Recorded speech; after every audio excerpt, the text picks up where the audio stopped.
Hey y'all, Kimology here for this thing I've been doing where I record myself talking about a topic each day, specifically doing video because I have mostly considered myself a writer. That has been my preferred medium of expression. So this video stuff is new and it's also imperfect, not a lot of planning, not a lot of editing, no editing, some editing, maybe there's going to be a couple that are coming up that are edited.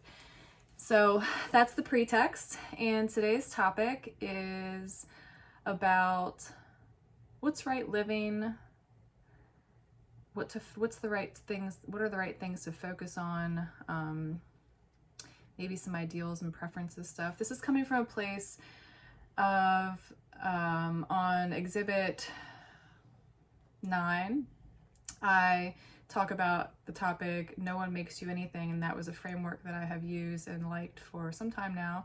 And I saw someone on social media debunk it, and I noticed that I love that kind of stuff. I like to see where we agree and disagree, and find that kind of stuff fascinating. And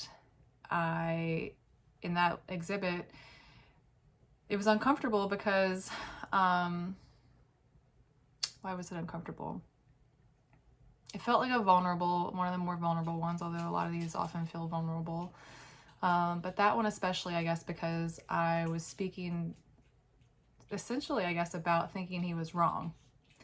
And that brought up, then the next day, which maybe was a interesting coincidence or not, I heard an interview with Michael Singer, who is not someone that I'm terribly familiar with. I know he wrote some books, and actually just before turning on the camera, I looked up something about, Googled who is Michael Singer, and he is the author of The Untethered Soul and some other stuff. Apparently he's like a motivational speaker and spiritual person.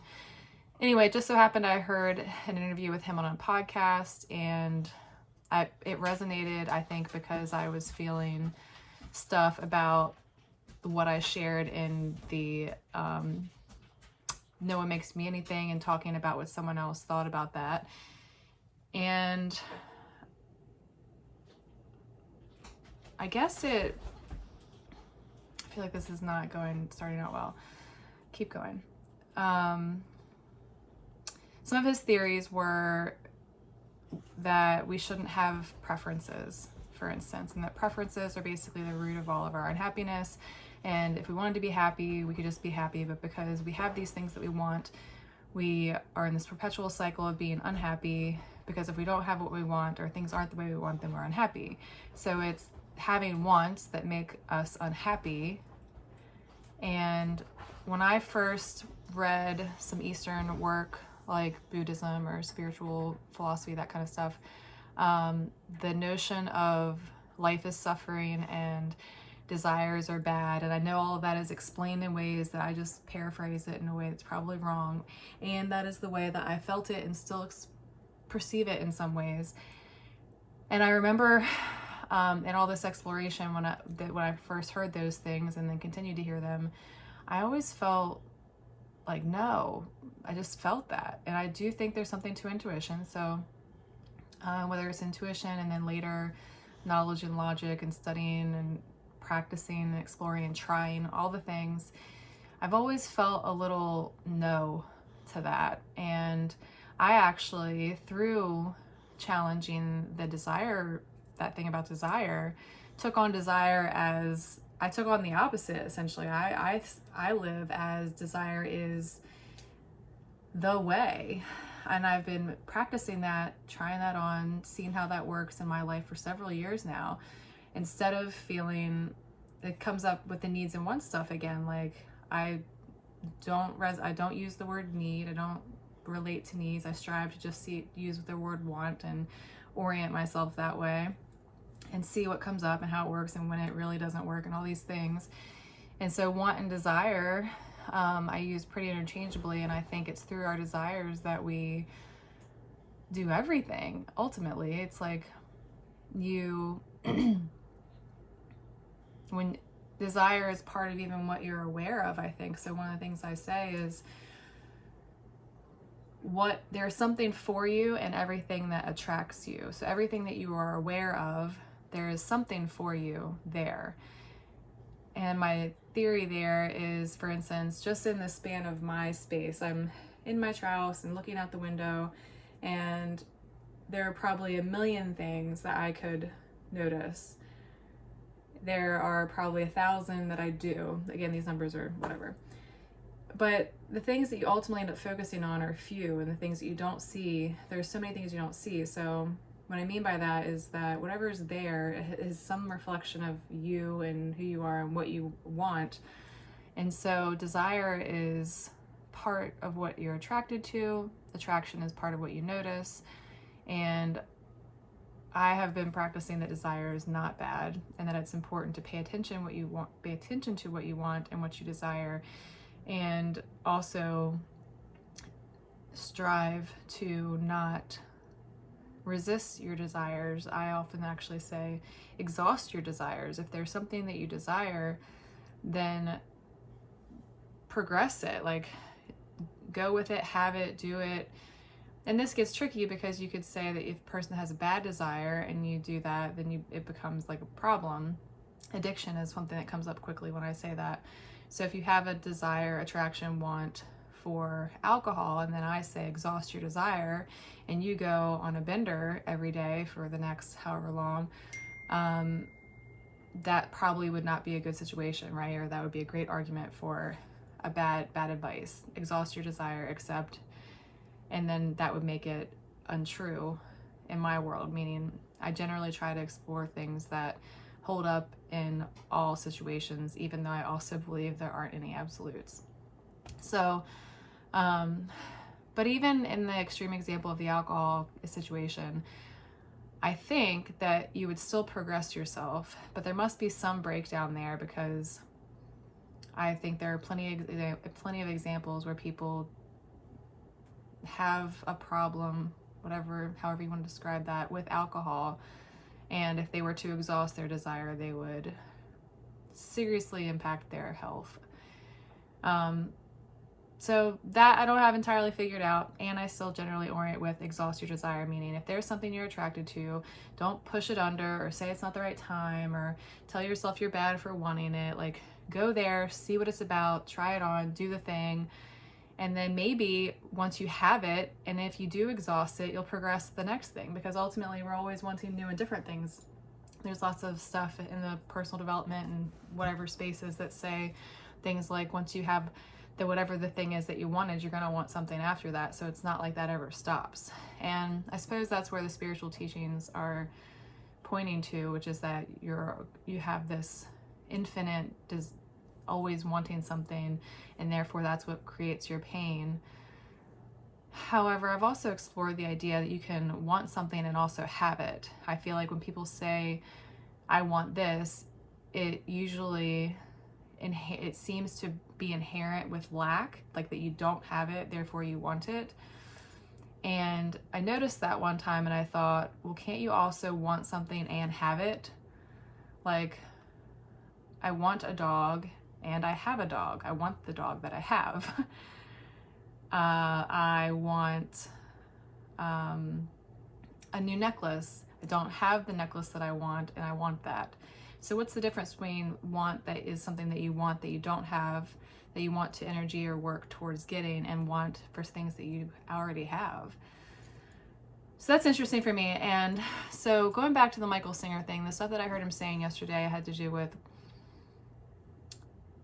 again, paraphrasing and probably getting it wrong. And actually, I'm going to go ahead and add in right now that this is very unlike me to even talk about something that I didn't like do a big workup about and have all my notes and facts and stuff. Like, just the fact that I am doing it this way is me really leaning into the imperfection of doing these videos and this content, and trusting that there is either going to be, it's going to be the right way, and there's going to be something great that progresses out of this, or that I'm going to learn something that I need to learn, like you should never do video again, which I don't think will be the case, but maybe it will be. But I'm really leaning into this thing that I've committed to doing. And it includes, like, I didn't have a whole thing prepared, and I'm not making certain that I have all my facts straight. And things like that. Like I'm willing to just talk about it as I would think about it, or chat with a person that I trust about it. So disclaimer, please receive me that way. So Michael Singer saying things about preferences being bad, basically that it's the result of our preferences that create our unhappiness, because these preferences become blocks inside, like in us, that therefore inhibit or prevent or cause problems for our happiness. And when I kept hearing his word was mostly preferences, I use the word ideal a lot. Like I often work in ideals, like what's your ideal? And I use a lot of frameworks around ideals. And I think it's important to know what you want and to be specific, and also not so specific that it excludes things that may be good for you. But generally I work in ideals, and I think ideals are generally a healthy thing, at least the way that I use them. So when I was hearing this, and he was saying that having these ways that we think, whenever we have preferences, what we think things are right or wrong, that creates discomfort and therefore lack of happiness. It all that made me think of the topic "No One Makes You Anything" that I had done a couple recordings ago, and wondered if I shouldn't be upset about this thing.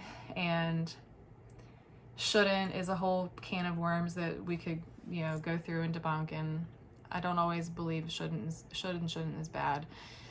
And I was like, should I have spent my time and energy talking about how I agree or disagree with what this person said about something that I believe in?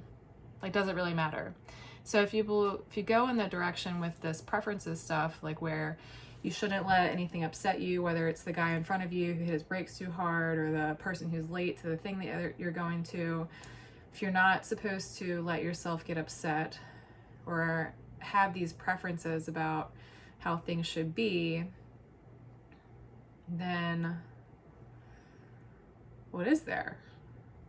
Right? We're just supposed to let it all go. Like, I don't know. It got a little mixy for me, because I was like, I like the idea of not having blocks, and I like the idea of being careful with your preferences or being very clear with your ideals and things. And so if someone's like, anyone who wears red is an asshole, I mean, I think that's ridiculous, mostly. And I can't say that absolutely, because I have preferences of my own. I think that anyone who isn't being authentic has some work to do, or isn't telling the truth. I generally think that that's a bad way to be. I'm using these words loosely, that I used to avoid saying good and bad, and I used to even say there's no such thing as good and bad, and I think I'm pretty far gone from don't believing that anymore. It's not that I think that there's good and bad in the world, but I think that we work out what's good and bad for us, and that to continue to try to say that there is no good and there is no bad just didn't feel right anymore. So I stopped trying to do that, even though I probably could articulate that a lot better. So ideals, preferences, what do you do when you have an opinion? I talked about how do you choose when you're authentic, or when you express or don't express things, especially upset. So I guess I've had maybe 2 exhibits so far that have been of that nature. And so that is evidence of my character, that I like or enjoy or see value in thinking about these things and sharing truth with other people. So to have a truth, I think you have to also have a preference, an ideal. You have to think something is good or bad.